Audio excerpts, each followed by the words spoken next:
happens when you stop taking Zepbound and Tirzepatide? Hi, beautiful friends. On today's episode, we're going to do a deep dive.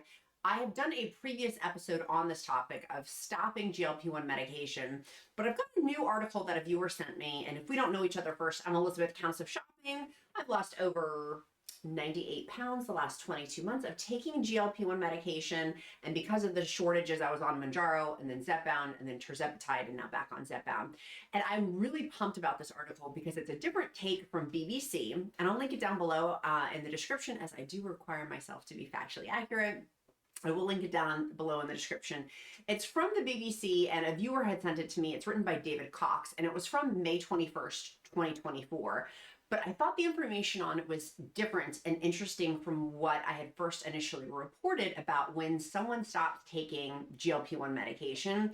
And so that's today what I wanted to focus in on is, we know, as I've reported previously in with other data, that when someone stops taking GLP-1 medication, that 70% of people-ish, 60, high 60s, around that area, like 68, 67, in that ballpark, gain weight back.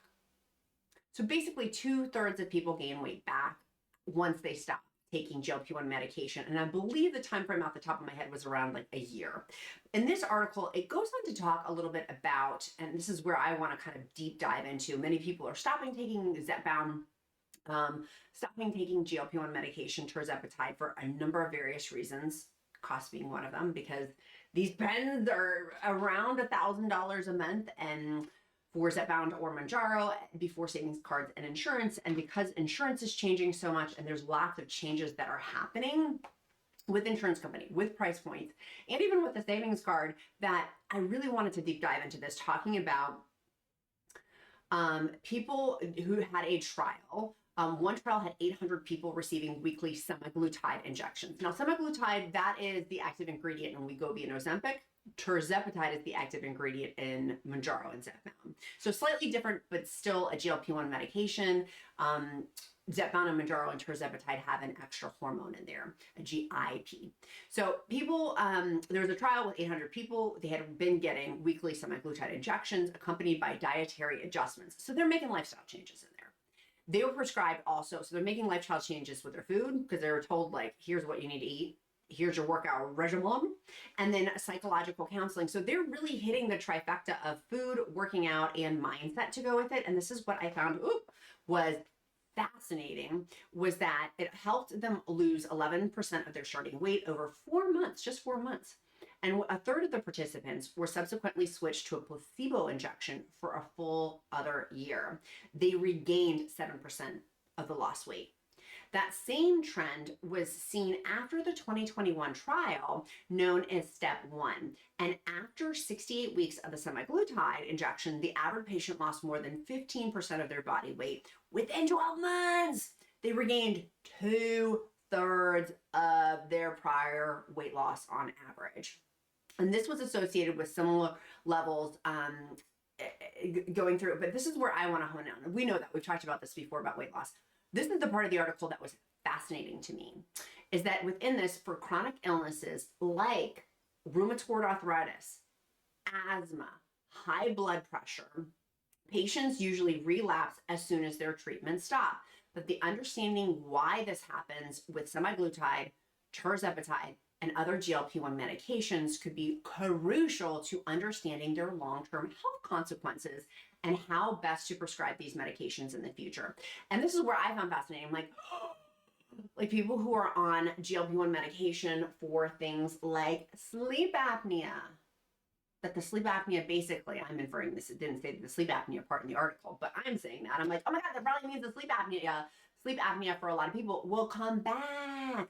And how we saw a 20% reduction in strokes, cardiovascular events, heart attacks, things like that, as a result of GLP-1 medication, seeing the detriment of that too, reversing. And so that's where I found it fascinating, of not necessarily the weight gain, although that clocks, but all of these other pieces of baggage come back with it, with the regain, including insulin resistancy. That was the other part. I believe it was in this article, if I'm remembering correctly. I know I want to pull that part up. There's lots of interesting nuggets in this article. So I really liked, if you were the viewer who sent it to me, thank you. I really appreciate it.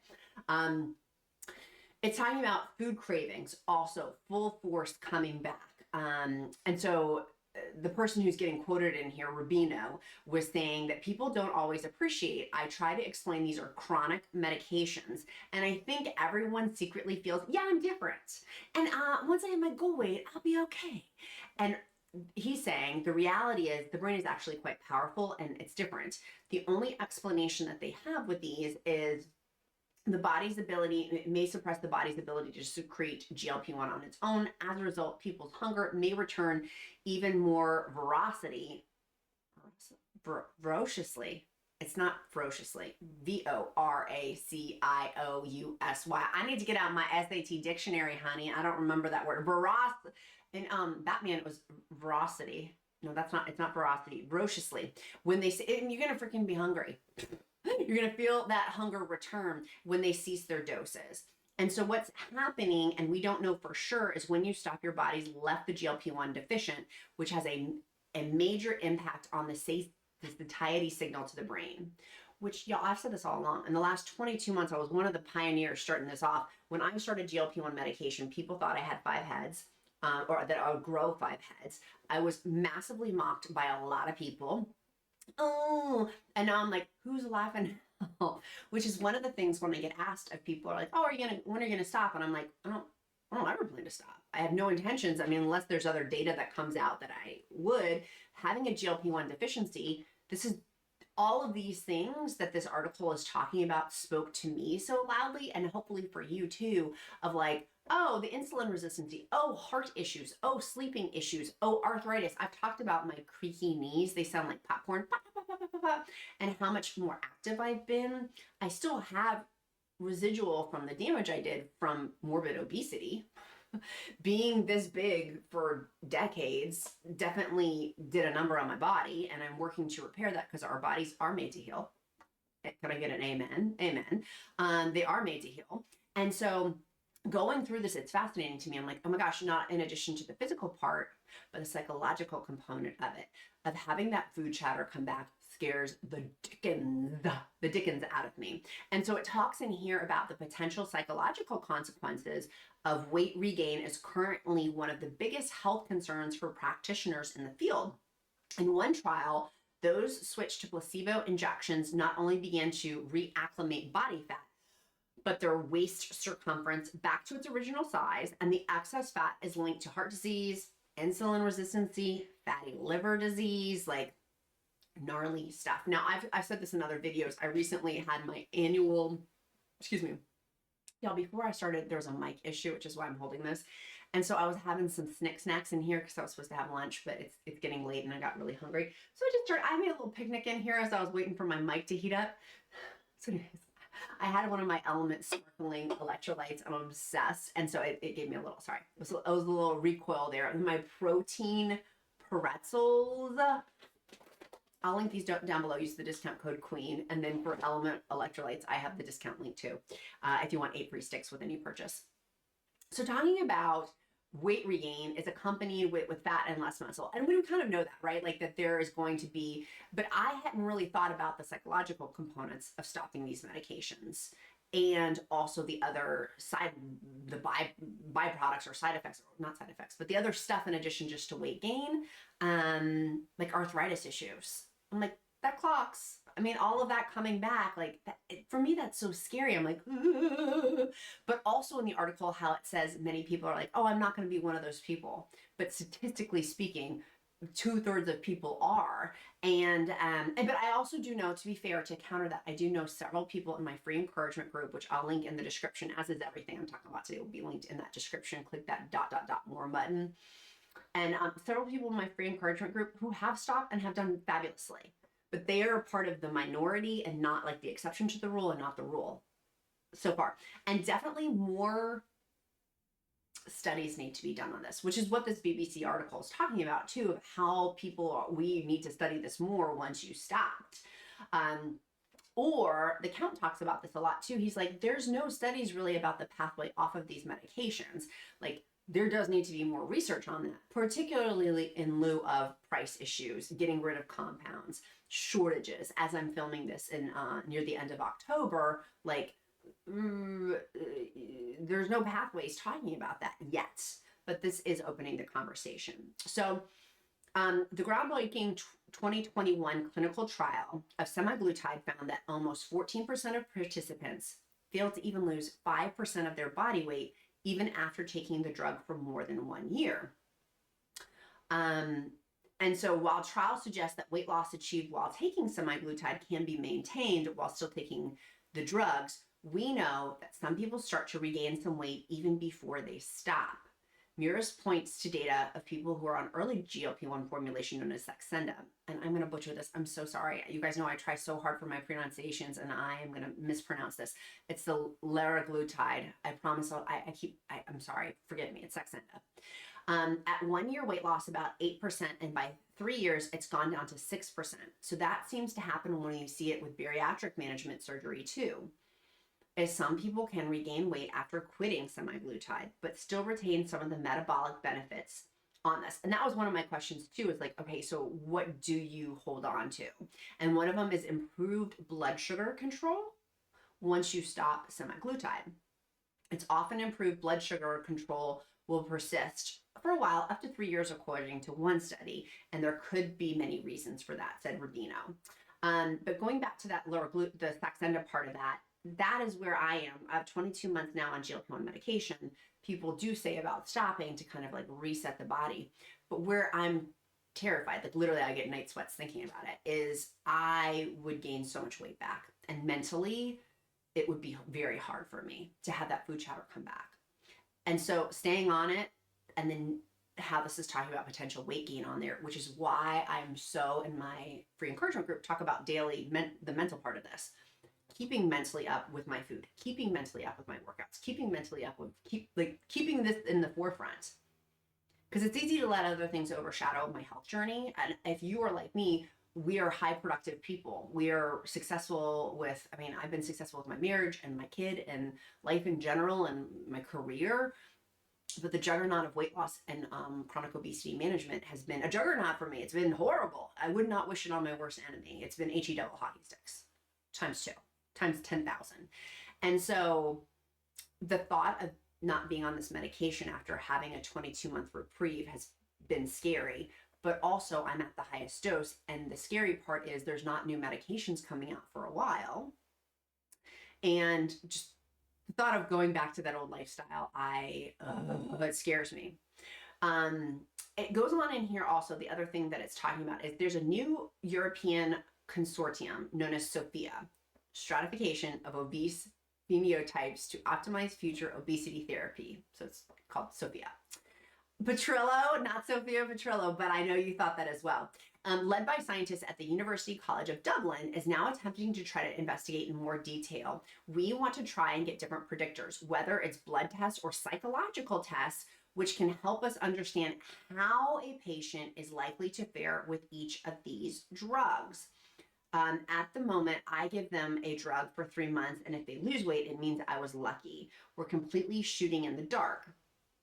And so Mirrors predicts the future where such information will be used to identify the most suitable weight loss drug for the particular patient, and the likelihood that will become resistant to it over time, and different combinations of drugs which could be used to keep their weight under control. And that's where I feel like this article, I told you guys, this article spoke to me on many different levels. The resistancy is one of the things that spoke to me. I'm like, yes, I'm becoming more and more resistant to the medication. And so some people are like, oh, okay, well, maybe do your injection every 6 days or every 5 days. Even it's prescribed once a week by Eli Lilly. And so following manufacturer of how the manufacturer wants us to have that drug. People have said that to me, like, oh, well, why don't you just take it every 5 days, every 6 days? I'm like, but then if there's resistance on it, does that then mean eventually I'll be taking that level of dose every 3 days, every 4 days, or what? You know, you see what I'm saying? You see what I'm saying? And obviously I'm not doing that because that's dangerous, and the Eli Lilly, the manufacturer, is not prescribing it, and we follow medications the way in which manufacturers want us to. We follow the directions. But I find this whole thing fascinating about the resistancy of that.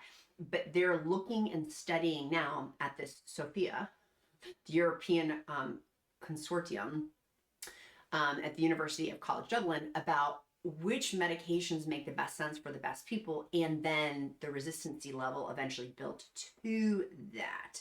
And so people have said this before, and so I want to make sure, again, I insist that I'm factually accurate. So I want to make sure I go back and say this.